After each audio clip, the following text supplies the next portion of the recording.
अब हम देखते हैं कि इलेक्ट्रिक डायपोल की वजह से उसकी डायपोल की एक्सियल लाइन पे किसी भी पॉइंट पे इलेक्ट्रिक फील्ड कितना प्रोड्यूस होगा। उसके लिए देखते हैं, लेट्स से ये -q चार्ज हो और ये क्या हो +q चार्ज। लेट्स से इनका क्या होगा, यहाँ पे कहीं पे बीच में सेंटर होगा, लेट्स से O। ठीक है, हमने इन्हीं की एक्सिस पे, इसकी एक्सिस क्या होगी, यही वाली लाइन होगी। ठीक है, इसी एक्सिस पे क्या ले लिया, एक पॉइंट ले लिया, इसी एक्सिस पे एक पॉइंट होगा, तो लेट्स से हमने इसको आगे एक्सटेंड किया, यहीं पे कोई पॉइंट P ले लिया। ठीक है, अब उसके ऊपर हमें क्या निकालना है, ये एक्सियल लाइन पॉइंट होगा। अब इस पॉइंट पे इस डायपोल की वजह से इलेक्ट्रिक फील्ड कितना है वो निकालना है। ठीक है, अब इनिशियली जिसका डिस्टेंस लेंगे, ऑब्जर्वेशन पॉइंट का जो डिस्टेंस लेंगे वो हम क्या लेंगे, ना तो हम नेगेटिव चार्ज से लेंगे, ना हम किससे लेंगे, पॉजिटिव चार्ज से। तो हम कहां से लेंगे, हम लेंगे इस ऑब्जर्वेशन पॉइंट का डिस्टेंस कहां से, सेंटर ऑफ डायपोल से। जब भी डायपोल की वजह से कहीं पे भी, चाहे इक्वेटोरियल पे निकालना हो, इक्वेटोरियल आगे देखेंगे क्या है, एक्सियल पे, या किसी भी जनरल पॉइंट पे अगर आपको इलेक्ट्रिक फील्ड निकालना हो, तो ऑब्जर्वेशन पॉइंट का डिस्टेंस हमेशा कहां से लेंगे, सेंटर ऑफ डायपोल से, ये याद रखना है। तो ठीक है, हमने क्या मान लिया कि यहां से ऑब्जर्वेशन पॉइंट्स का और सेंटर का डिस्टेंस लेट से कितना है, x है। कितना है, x। सेंटर से ऑब्जर्वेशन पॉइंट का डिस्टेंस कितना है, x। और ये सेंटर से पॉजिटिव चार्ज का कितना होता है, L। सेंटर से नेगेटिव का कितना होता है, L। टोटल क्या होता है, 2L होता है, वो तो पता ही है। अब देखिए, अब +q से P का डिस्टेंस कितना होगा, एक बार देख लीजिए क्या होगा। भाई ये टोटल x था, हमें चाहिए इतना, तो इतना को क्या कर देंगे, सब्ट्रैक्ट कर देंगे। x में से L को सब्ट्रैक्ट करेंगे तो इतना ही बच गया। तो ये क्या बन गया, यहां से यहां तक का डिस्टेंस कितना है, x - L। सिमिलरली अगर नेगेटिव चार्ज से यहां से और यहां तक का डिस्टेंस अगर देखना हो P का, तो क्या से होगा, ये टोटल यहां से यहां तक का x था, इतना और जोड़ दें, यानी कि L और जोड़ दें तो पूरा आ जाएगा। तो ये क्या है, x + L। तो सेंटर से P का डिस्टेंस x, +q से P का डिस्टेंस x - L, -q से P का डिस्टेंस x + L। ये आ गया अपने हिसाब से, सिचुएशन यही थी। ठीक है, अब हम क्या देखें, इलेक्ट्रिक फील्ड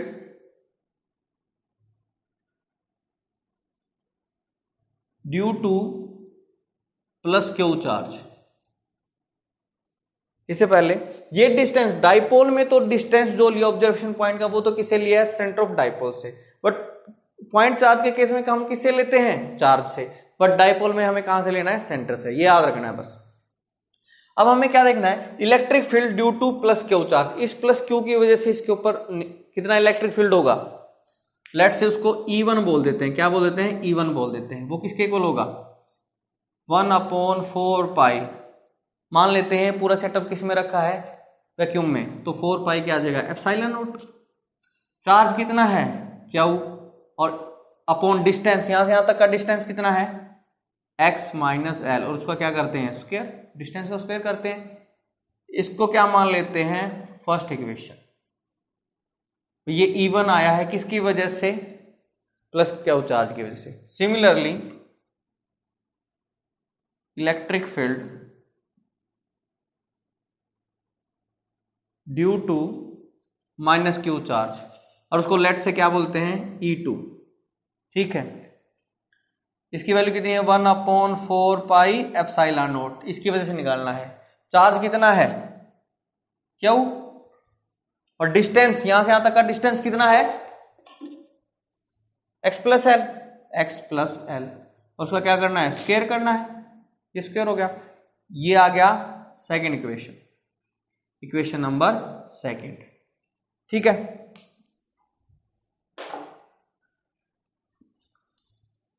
अब इस पॉइंट पे दो इलेक्ट्रिक फील्ड आ गए, एक +q चार्ज की वजह से, एक -q चार्ज की वजह से।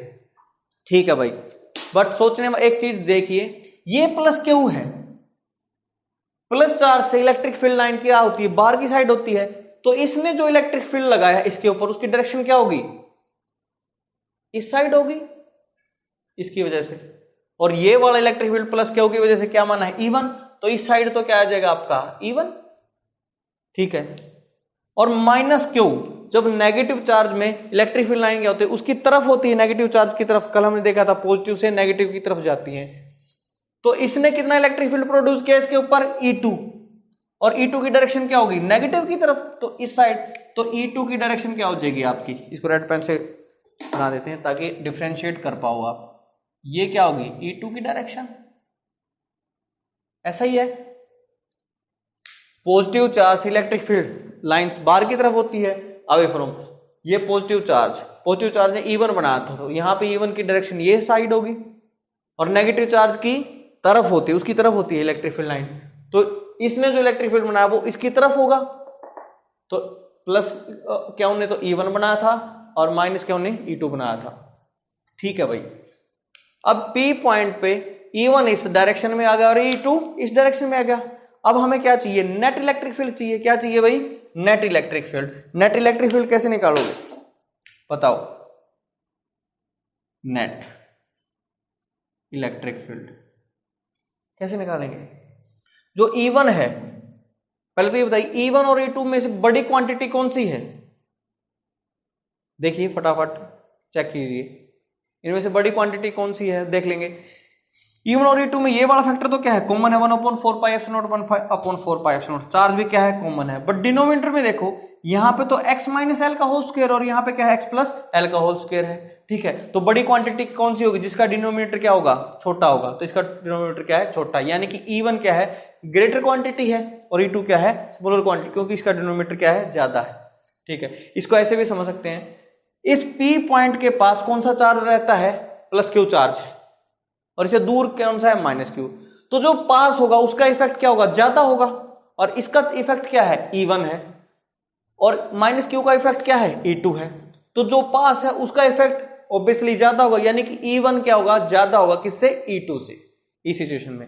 तो यानी कि जो E नेट निकालना हो किसके इक्वल हो जाएगा, E1 - E2, ठीक है। क्यों है, क्योंकि भाई ये वेक्टर क्वांटिटी है, वेक्टर क्वांटिटी को जब ऐड करते हैं तो वेक्टरली उसको ऐड करते हैं, वेक्टर एडिशन करते हैं उसमें, ठीक है।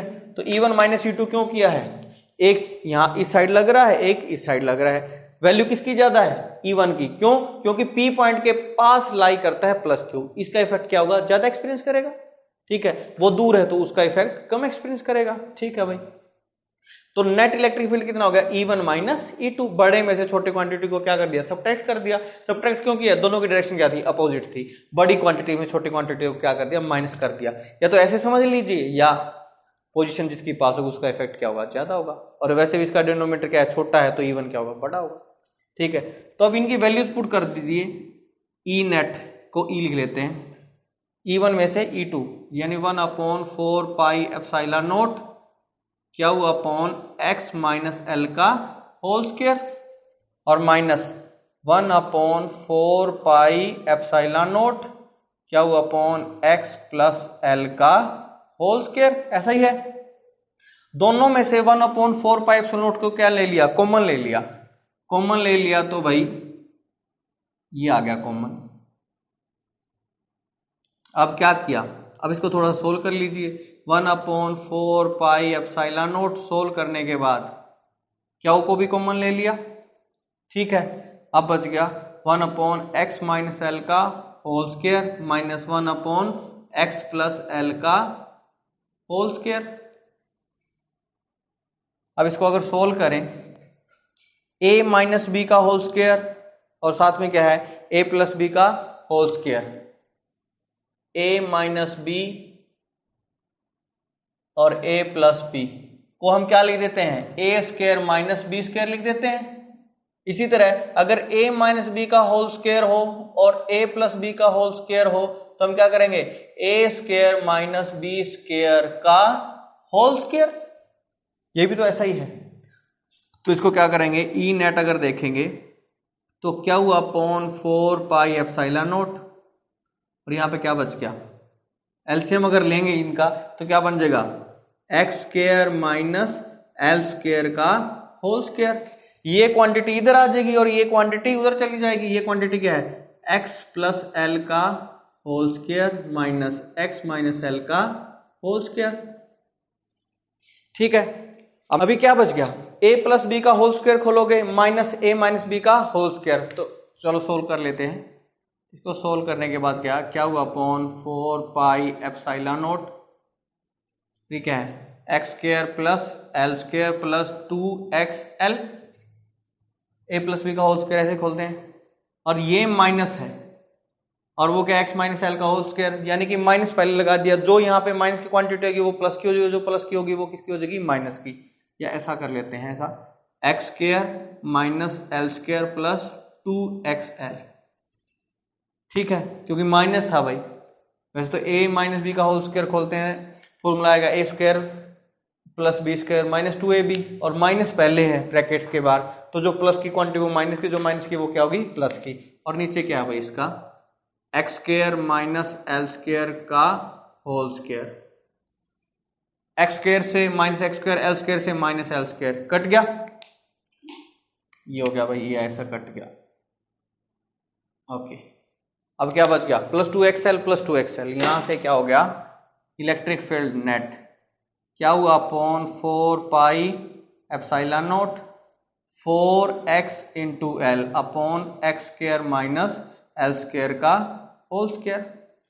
ठीक है, ओके। अब क्या करते हैं, लेट से जो L है वो लेस लेस लेस देन क्या होगा, x। अगर L x से बहुत छोटा हो तो L स्क्वायर तो और भी छोटा हो जाएगा, किससे, x स्क्वायर से। Hence can be neglected. अगर इतना स्मॉल है तो इसको क्या कर देंगे, नेग्लेक्ट कर देंगे। किसकी रिस्पेक्ट में, L को किसकी रिस्पेक्ट में नेग्लेक्ट कर देंगे, x की रिस्पेक्ट में। तो यहां से क्या हुआ, इस इक्वेशन में क्या होगा, अगर हमने L को किसके रिस्पेक्ट में, x के रिस्पेक्ट में नेग्लेक्ट कर दिया तो क्या बच गया, अगर E अगर होगा तो क्या हुआ, upon 4 pi epsilon not 4x into L, और यहां पे क्या बच गया, x। ये तो 0 हो गया अगर नेग्लेक्ट कर दिया तो। स्क्वायर पहले है, 2 पावर और आ गई तो क्या बच गया, ये 4 x की पावर 4। तो यहां से एक x की पावर से ये एक पावर क्या हो जाएगी, कम हो जाएगी। तो यहां पे क्या बच गया, क्या हुआ, upon 4 pi epsilon not 4l upon x की पावर 3। ओके, तो यहां से जो इलेक्ट्रिक फील्ड आया, इस 4 को मैं क्या करता हूं, 2 इंटू Q इंटू 2l ऐसे लिख दिया। 4 को 2 इंटू 2 लिख दिया, और अपॉन में क्या आ गया, 4 pi epsilon not into x power Q. और Q इंटू 2l को क्या लिख सकते हो आप, P। Q इंटू 2l को क्या लिख दिया, P। 2 पहले ही था, P और लिख दिया, और अपॉन में क्या आ गया, 4 pi epsilon not x cube. अगर वेक्टर क्वांटिटी तो P भी आपका क्या है, वेक्टर क्वांटिटी है। तो यहां से जो इलेक्ट्रिक फील्ड आया है तो क्या बन गया, वो 2p upon 4 pi epsilon not into x cube. ये इलेक्ट्रिक फील्ड आ गया किसकी वजह से, इलेक्ट्रिक डायपोल की वजह से। कहां पे, एक्सियल लाइन पे। ये जो इलेक्ट्रिक फील्ड आया है, अब इसकी डायरेक्शन भी देखनी है। ये डायरेक्शन क्या है, किसकी तरफ है, ये E1 की तरफ है। किसकी तरफ है, E1 की तरफ है। E1 यानी कि माइनस क्यू से प्लस क्यू की तरफ। This electric field is from negative to positive charge, negative charge से पॉजिटिव चार्ज की तरफ। और इस केस में अगर डायपोल मूवमेंट की अगर डायरेक्शन देखो, डायपोल मूवमेंट कहां से होती है, माइनस क्यू से प्लस क्यू। तो यानी कि हमें क्या पता चल गया, जो डायरेक्शन इस केस में, किस केस में, जहां पे हम एक्सियल लाइन पे इसका इलेक्ट्रिक फील्ड देख रहे हैं, उस केस में जो नेट इलेक्ट्रिक फील्ड की डायरेक्शन होगी वो कौन सी डायरेक्शन होगी, वो वही डायरेक्शन होगी जो किसकी डायरेक्शन है, डायपोल मूवमेंट की डायरेक्शन है। ठीक है, तो अब इसके बाद करते हैं हम electric field due to electric dipole on its equatorial line, वो हम देखते हैं कैसे होगा।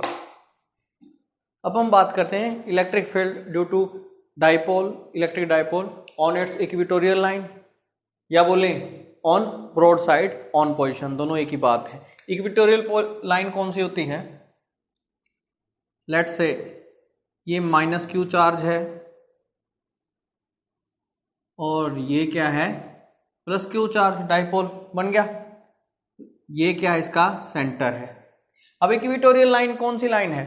जो लाइन इस डाइपोल के सेंटर से तो पास होती हो और वो लाइन डाइपोल के क्या होनी चाहिए? परपेंडिकुलर होनी चाहिए। उस लाइन को क्या बोल देंगे? Equatorial line. तो वो कौन सी लाइन होगी? ऐसा ही होगी, सेंटर से पास हो रही है और किससे परपेंडिकुलर है? डाइपोल के परपेंडिकुलर है, ऐसा ही, ठीक है।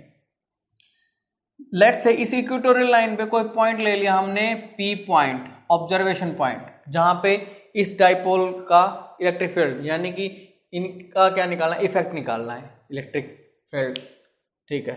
अब हम कैसे निकालते हैं? हमें तो एक ही फॉर्मूला पता है इलेक्ट्रिक फील्ड निकालने का, पॉइंट चार्ज की वजह से हम इलेक्ट्रिक फील्ड निकाल देते हैं, इस पॉइंट चार्ज की वजह से और इस पॉइंट चार्ज की वजह से, फिर उनका क्या ले लेंगे? नेट ले लेंगे, ठीक है।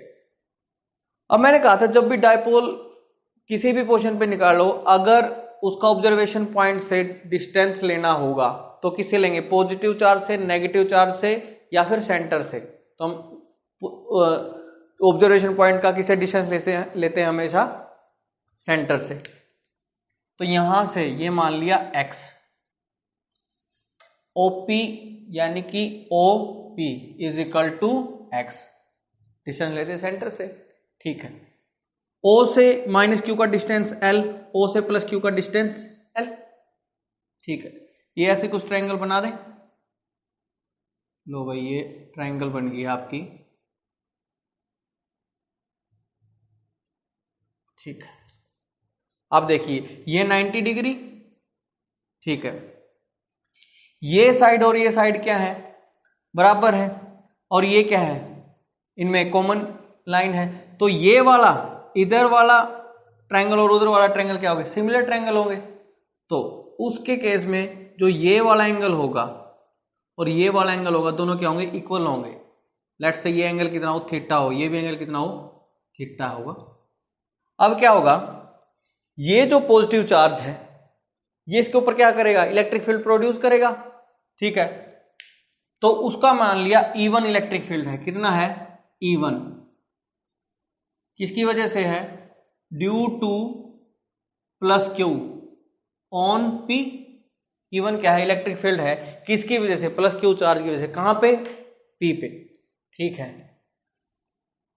क्यू से P पे इलेक्ट्रिक फील्ड लगेगा किसकी तरफ? क्यू से बाहर वाली तरफ। यहां पे तो इसी लाइन के अलोंग तो लगेगा। ये क्या बन गया? E1। भाई पॉजिटिव चार्ज से अवे होता है इलेक्ट्रिक फील्ड, ठीक है। सिमिलरली E2 क्या होगा? Due to minus Q charge, कहां पे? On P। ये जो चार्ज है नेगेटिव चार्ज, ये भी तो इसके ऊपर इलेक्ट्रिक फील्ड प्रोड्यूस करेगा, ठीक है। बट इसके इलेक्ट्रिक फील्ड की डायरेक्शन क्या होगी? ये नेगेटिव चार्ज है तो इलेक्ट्रिक फील्ड क्या होगा? इसकी तरफ होगा प्रोड्यूस। तो जो E2 होगा वो कहां पे प्रोड्यूस होगा? वो इस डायरेक्शन में प्रोड्यूस होगा। ये क्या है? E2। तो E1 किसकी वजह से है? प्लस क्यू चार्ज की वजह से। E2 किसकी वजह से है? माइनस क्यू चार्ज की वजह से। और दोनों कहां पे लग रहे हैं? P पे लग रहे हैं, ठीक है। अब क्या करते हैं? इसके पैरेलल यहां पे एक लाइन खींच ली ऐसे, ठीक है भाई, खींच ली। अब ये और ये लाइन क्या है? पैरेलल है। और इन दोनों पैरेलल लाइंस को एक एक्सिस क्या कर रही है? कट करके जा रही है। तो अगर ये एंगल थीटा है तो ये एंगल भी कितना हो जाएगा? थीटा, कॉरस्पॉन्डिंग एंगल, ठीक है। जैसे ये दो पैरेलल लाइंस थी, इनको एक लाइन कट करके जा रही, तो जो ये एंगल होगा वही एंगल तो ये हो जाएगा। यही केस तो हुआ है, ठीक है। अगर ये थीटा है तो ये वाला नीचे वाला एंगल भी कितना हो जाएगा? थीटा हो जाएगा, अल्टरनेट एंगल, ठीक है। ओके भाई, हमें पता चल गया। अब देखते हैं, यानी E1 इस डायरेक्शन में लगेगा, E2 इस डायरेक्शन में लगेगा। वो सभी हम डिस्कस कर चुके हैं, किसकी वजह से E1 है, किसकी वजह से E2 है। अब क्या होगा? E1 का अगर मैग्नीट्यूड देखें आप, E1 का मैग्नीट्यूड अगर देखो तो वो किसके इक्वल होगा? E1 किसकी वजह से है? क्यू चार्ज की वजह से प्लस क्यू चार्ज की वजह से, तो ये किसकी इक्वल हो जाएगा 1/4 pi epsilon not Q upon distance, Q से पी का डिस्टेंस किसके इक्वल हो जाएगा, ये एक्स है ये एल है, तो ये क्या बन गया हाइपोटेन्यूज है क्योंकि 90 डिग्री है, तो ये वाला एंगल, ये कितनी साइड बन गई X square plus L square under the root Pythagoras theorem से। तो यहां से यहां तक के बीच का डिस्टेंस ये है, तो under root X square plus L square, और इसका भी क्या है स्क्वायर है, तो स्क्वायर से अंडर रूट क्या हो गया कैंसिल हो गया, कैंसिल हो गया, तो ऐसा आ गया भाई, ठीक है। सिमिलरली E2 का मैग्नीट्यूड देखो, E2 किसकी वजह से, माइनस क्यू चार्ज की वजह से, 1/4 पाई एप्सिलॉन नॉट मैग्नीट्यूड ले रहे हैं, तो इसका मैग्नीट्यूड कितना है माइनस क्यू का, क्यू तो है, और यहां से यहां तक का डिस्टेंस क्या है, तो ये क्या बन गया X square plus L square का अंडर रूट पाइथागोरस थ्योरम से, वही under root X square plus L square का स्क्वायर करेंगे तो अंडर रूट से स्क्वायर कट जाएगा, तो ये यहां पे दोबारा से क्या बच जाएगा x square plus L square. Okay भाई, अब दोनों देखो E1 का मैग्नीट्यूड और E2 का मैग्नीट्यूड दोनों क्या है सेम है, तो ये है E1 का मैग्नीट्यूड इक्वल टू E2 का magnitude should be equal to E मान लेते हैं, E का मैग्नीट्यूड लिख दिया ऐसा। ओके, अब क्या किया, अब देखो भाई ऐसे बना देते हैं, इसको एक्सटेंड कर देते हैं, ये अगर वेक्टर है E1 तो इसको क्या कर सकते हैं रिजोल्व कर सकते हैं, कैसे रिजोल्व कर सकते हैं भाई, ऐसे क्या करते थे, ये अगर कोऑर्डिनेट एक्सिस थी और ये कोई वेक्टर था A और ये क्या था थीटा था, तो अगर ये वेक्टर था तो जिसके साथ थीटा था उस एक्सिस के साथ तो क्या जाता था A कोस थीटा, और उसके साथ क्या जाता था दूसरी के साथ A साइन थीटा, ऐसा ही किया करते थे आप, रेक्टेंगुलर कंपोनेंट में इसके तोड़ते थे वेक्टर को 11th में, तो इसी तरह का यही है, ये दो एक्सिस इनके बीच से E1 वेक्टर, इसके साथ थीटा एंगल, जिसके साथ थीटा एंगल उसके साथ तो क्या बन जाएगा E1 कोस थीटा, और जो उसके परपेंडिकुलर थे उसके साथ क्या बन जाएगा E1 साइन थीटा, ठीक हो गया। E1 साइन थीटा की डायरेक्शन ये है और E1 कोस थीटा की डायरेक्शन ये है। सिमिलरली अब इसको देखिए, एक ये एक्सिस है, एक ये एक्सिस है, इनके बीच से कोई ऐसे वेक्टर जा रहा है, कैसे समझोगे, एक ये एक्सिस है एक ये एक्सिस है, इनके बीच से कोई ऐसा वेक्टर गया, ये E2 है और इसने इसके साथ थीटा एंगल बना रखा है, अगर इसके साथ थीटा एंगल बना लिया तो यहां पे क्या आ जाएगा E2 cos theta, E2 cos theta इस एक्सिस के अराउंड, यहां तो क्या आ जाएगा E2 कोस थीटा, और नीचे वाली इस एक्सिस पे क्या आ जाएगा E2 साइन थीटा, तो इस साइड क्या आ जाएगा E2 साइन थीटा, ठीक है, ऐसा हो गया। अब देखिए, अब हमारे पास क्या हो गया, दोबारा इसको थोड़ा सा बना लेते हैं, ये एक पॉइंट है, यहां पे इस पॉइंट के ऊपर वाली साइड क्या है E1 साइन थीटा, बिल्कुल इसके अपोजिट डायरेक्शन में क्या लग रहा है E2 साइन थीटा, ऐसा लग गया। इसके इस डायरेक्शन पे क्या है E1 कोस थीटा, साथ ही साथ क्या है एक और लग रहा है E2 कोस थीटा, ऐसा ही तो है, इस पॉइंट पे हमने वैसा बना लिया, ठीक है, उसको ध्यान से देखिए, ये पॉइंट P है, ये कौन सा पॉइंट है P है, इस P पॉइंट पे ऊपर वाली साइड एक वेक्टर, नीचे एक वेक्टर, दो वेक्टर इस डायरेक्शन में लग रहे हैं, ठीक है भाई। हमें पता है E1 और E2 का मैग्नीट्यूड क्या है बराबर है, ठीक है, अगर E1 और E2 का मैग्नीट्यूड बराबर है तो E1 साइन थीटा और E2 साइन थीटा भी क्या हो जाएंगे मैग्नीट्यूड वाइज तो क्या हो जाएंगे बराबर हो जाएंगे, ठीक है। E1 साइन थीटा और E2 साइन थीटा का मैग्नीट्यूड क्या हो गया बराबर होगा, क्यों होगा, क्योंकि भाई थीटा भी सेम है और E1 E2 का मैग्नीट्यूड भी सेम है, तो E1 sine theta E2 sine theta क्या हो गए इक्वल हो गए। अब दोनों के दोनों एक दूसरे के बिल्कुल अपोजिट लग रहे हैं, इधर भी 4 न्यूटन का फोर्स, इधर भी 4 न्यूटन का फोर्स, मेरे ऊपर नेट फोर्स कितना 0, तो ये दोनों एक दूसरे को क्या कर देंगे कैंसिल कर देंगे, क्या कर देंगे भाई कैंसिल, तो ये तो हो गए खत्म। तो अब P पॉइंट पे सिर्फ और सिर्फ क्या रह गए, दो इलेक्ट्रिक फील्ड रह गई, एक E1 कोस थीटा और एक क्या रह गया E2 कोस थीटा। तो यहां पे क्या हो गया, net E, net electric field किसके इक्वल हो गया, E1 cos theta plus E2 cos theta. और E1 E2 का मैग्नीट्यूड क्या है, सेम है, तो E2 को भी क्या लिख दूं, E1 लिख दूं। तो यहां पे क्या हो गया 2E1 कोस थीटा, E1 को क्या लिख सकते हैं, E हमने मान लिया था, तो 2E into cos of theta. ये नेट E इलेक्ट्रिक फील्ड आ गया, नेट वो किसके इक्वल है 2 इंटू E की वैल्यू इन दोनों में से कोई भी एक पिक कर लो, क्योंकि दोनों का मैग्नीट्यूड क्या है, सेम है। इसको पिक किया 1/4 pi epsilon not Q upon x square plus L square, ठीक है। E की वैल्यू, अब साथ में क्या चाहिए, कोस थीटा चाहिए क्या। अब इस ट्रायंगल से, इधर वाली ट्रायंगल से या इधर दोनों ट्रायंगल में किसी का भी यूज करो, आपको किसकी वैल्यू निकालनी है, कोस थीटा की। कोस थीटा क्या होता है, बेस अपॉन हाइपोटेन्यूज। बेस कितना है L, हाइपोटेन्यूज क्या है x square plus L square का अंडर द रूट। तो यहां पे कोस थीटा की वैल्यू अगर निकालेंगे, बेस कितना है L है और हाइपोटेन्यूज क्या है under root X square plus L square, ऐसा ही है। तो यहां से 2Q इंटू एल अपॉन क्या आएगा 4 पाई एप्सिलॉन नॉट, ठीक है। X square plus L square की पावर 1 है और x square plus L square की पावर 1/2 है, तो इनकी पावर क्या होगी 3/2। तो यहां से x square plus L square, तो मल्टीप्लाई में पावर क्या हो जाती है, ऐड हो जाती है, 2 की पावर 1 इंटू 2 की पावर 2, तो 2 की पावर कितनी होगी 3 होगी।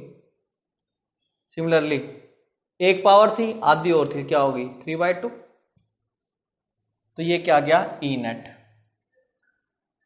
Q into 2L, Q into 2L किसके इक्वल है, E net. Q into 2L किसके इक्वल है, P के,